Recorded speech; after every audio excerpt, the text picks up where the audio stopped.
नमस्कार दोस्तों, मैं डिप्रेशन में चला गया था और काफ़ी दिनों से मैं बहुत परेशान था, नेगेटिविटी में जी रहा था और मैंने कई अटेम्प्ट किए गलत कदम उठाने के। इन सब से परेशान होकर मुझे कहीं से ब्रह्मा कुमारी ऑर्गेनाइजेशन की जानकारी मिली। मैं यहाँ जाके जुड़ जाता हूँ और फिर यहाँ के जो कोर्सेज़ होते हैं वो लेता हूँ, क्लासेस लेता हूँ और मेडिटेशन वगैरह करता हूँ और लगातार 6 महीने तक मैं इन सब चीज़ों की रेगुलर रूप से पालन करता हूँ। आज मैं बिल्कुल स्वस्थ हूँ, मेरा जो डिप्रेशन है वो ठीक है और मैं खुश हूँ, दुनिया समाज के साथ तालमेल बना के चल रहा हूँ। इस प्रकार का कमेंट मुझे आया था, तो भाई आप भाई हैं, बहन हैं और भी ऐसे लोग हैं जिनको इस प्रकार की अनुभूति हुई है। आप सब बहुत अच्छे अनुभव मैं आपके सब अनुभवों की, भावनाओं की सम्मान करती हूँ और आपको बधाई देती हूँ कि आप बिल्कुल स्वस्थ हैं और हमेशा स्वस्थ रहें। दूसरी बात मैं यहाँ साथ में ये भी कहना चाहूँगी अपने एक्सपीरियंस के आधार से कि अगर आप ब्रह्मा कुमारी ऑर्गेनाइजेशन में नहीं भी जुड़ते, यानी आपको नहीं भी जानकारी होती इसकी, इससे पहले आपको किसी और ऑर्गेनाइजेशन की जानकारी होती, आप कहीं घूमने फिरने चले जाते, आप किसी और ऑर्गेनाइजेशन में जाते, आप कुछ नया काम धंधा शुरू कर लेते, आप नए फ्रेंड सर्कल बना लेते, पर्यटक पे निकल जाते, आप कुछ नया ट्राई करते, तो भी आप डिप्रेशन से निकल जाते। देखिए, ज़्यादातर क्या होता है कि आप कहीं भी जुड़े हैं, वहाँ से आपको फ़ायदा होती है। आपको बहुत बधाई है, हम यहाँ किसी की भावनाओं को ठेस नहीं पहुँचाते। हम अपनी हर वीडियो में यही कहते हैं कि आप चाहे ब्रह्मा कुमारी से जुड़े हों, चाहे किसी भी आध्यात्मिक जगह से जुड़े हों, चाहे नहीं भी जुड़े हों, घर में पूजा कर रहे हों, चाहे आप मंदिर जा रहे हों, चाहे आप टीवी पे किसी का सत्संग देखकर उनके नियम को फॉलो कर रहे हो, चाहे आप किसी भी नियम को फॉलो नहीं कर रहे हो, आपके घर में जो आपके इष्ट देवी देवता हैं, आपके बड़े बूढ़ों ने जो बताया है, आपके गुरु ने जो बताया है, आप उसको भी फॉलो करते हो, खुश रहते हो, पॉजिटिव रहते हो, तालमेल बना के रखते हो जीवन में। जीवन के उतार-चढ़ाव को आपको अच्छे से बैलेंस करना आता है, तो आप कहीं भी अपने डिप्रेशन से बाहर आ सकते हो। दुनिया समाज में तालमेल बना सकते हो, कोई बड़ी बात नहीं है।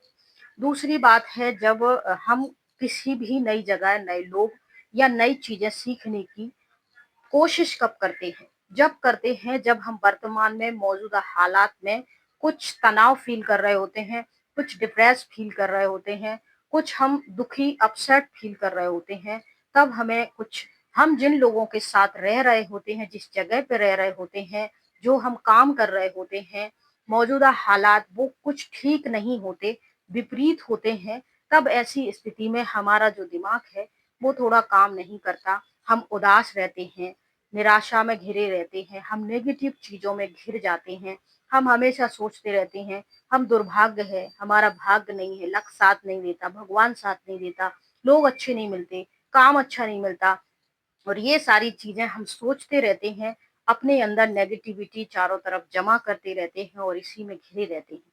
ऐसी स्थिति में हम धीरे-धीरे अवसाद और डिप्रेशन का शिकार होते जाते हैं और जब हम किसी मनोवैज्ञानिक डॉक्टर से मिलते हैं, तो वो हम हमसे पूछता है कि क्या आप फ़ील करते हैं? क्या आपका माहौल है? तब हम बताते हैं कि हम अपने ही रिश्ते संबंध या आपका बिज़नेस में लॉस हुआ है या आपको झूठे आरोप लगा दिए गए हैं, आपको कहीं से निकाल दिया गया है।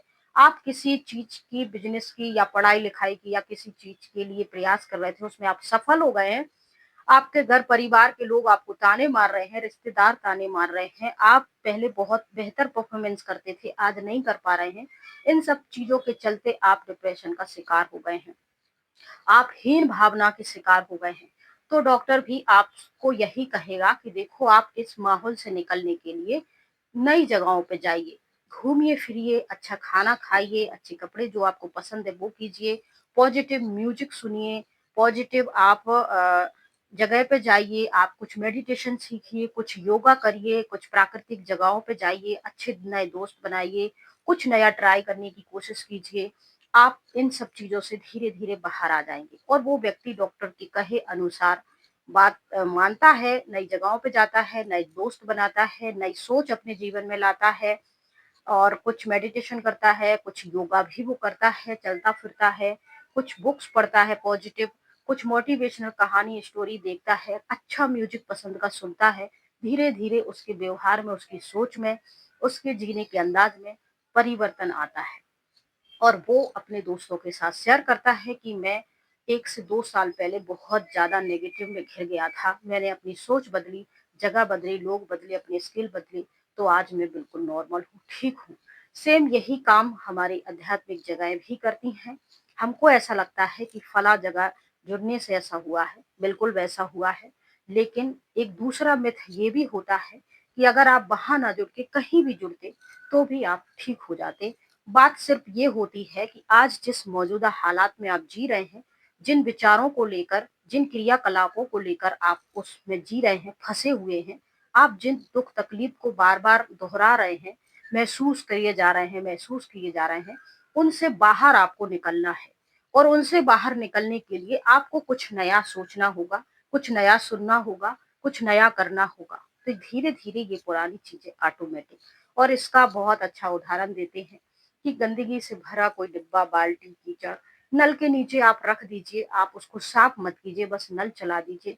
नई चीज़ उसमें जाती जाएगी, पुरानी निकलती जाएगी, और धीरे-धीरे उसमें सिर्फ नया कुछ साफ-सुथरा पानी ही रहेगा, पुराना पूरा निकल चुका होगा।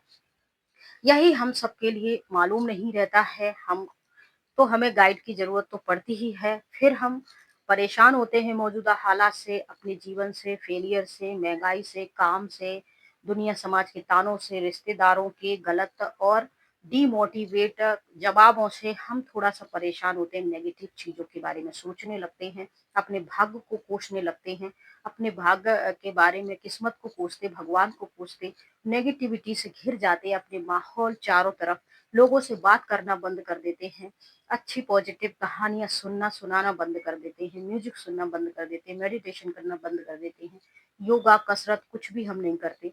शरीर को हम कुछ पॉजिटिव, कुछ एनर्जेटिक चीज़ें भी नहीं देते हैं। धीरे-धीरे हम अवसाद और फिर डिप्रेशन के शिकार होते चले जाते हैं।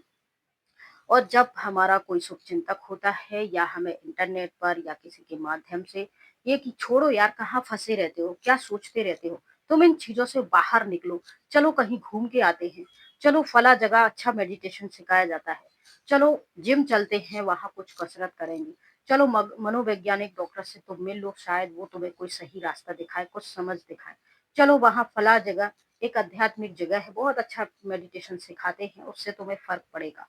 तो इस तरीके से जब वो उस माहौल से निकलता है, उन विचारों से निकलता है, उन जगहों से निकलता है और नया कुछ ट्राई करता है, उसको दुनिया से डिफरेंट कुछ मिलता है, तो पुरानी चीज़ों से वो बाहर निकल आता है। इसका मतलब ये नहीं है कि वो चीज़ें हमेशा के लिए खत्म हो चुकी हैं। 6 महीने से हम बहुत खुशी फ़ील कर रहे हैं, और इस खुशी को कायम बनाए रखना हमेशा लॉन्ग टाइम के लिए हर किसी के लिए पॉसिबल नहीं होता है, क्योंकि हमारे जीवन में उतार-चढ़ाव, जैसे मौसम बदलते हैं, वक़्त बदलता है, ऋतुएँ बदलती हैं, ऐसे हमारे सोच-विचार भी बदलते हैं, और हमारे जीवन में सुख और दुःख की अनुभूति भी होती रहती है। अब इसका मतलब ये नहीं कि हम हर बार नया ट्राई करें, लेकिन ये सब करते-करते हमें जीवन के उतार-चढ़ाव, नेगेटिव, पॉजिटिव, इन सब चीज़ों में बैलेंस बनाना आ जाता है धीरे-धीरे, और फिर हम जीवन जीना सीख जाते हैं, और ये काम सिर्फ चलता रहता है। तो जो जहाँ से जुड़ा है, जिनकी जैसी भावनाएँ बैठी हुई हैं, सबकी भावनाओं की कदर करते हुए मैं उन सबको बधाई देती हूँ, सम्मान देती हूँ। किसी के लिए कोई नेगेटिव मेरे मन में नहीं है। मैं तो यहाँ फैक्ट पे बात करती हूँ, और फैक्ट यही है कि जब भी आपको अपनी लाइफ बोरिंग लगने लगे, तो कुछ नया ट्राई कीजिए, परिवर्तन ज़रूर होगा। उन चीज़ों को श्रेय देते हैं, बहुत अच्छी बात है, लेकिन उनसे हटके भी कुछ चीज़ें ट्राई कीजिए, आपको सेम रिजल्ट मिलेगा। इस कहानी में फिलहाल इतना ही। जय हिंद, जय भारत और जय श्री राम।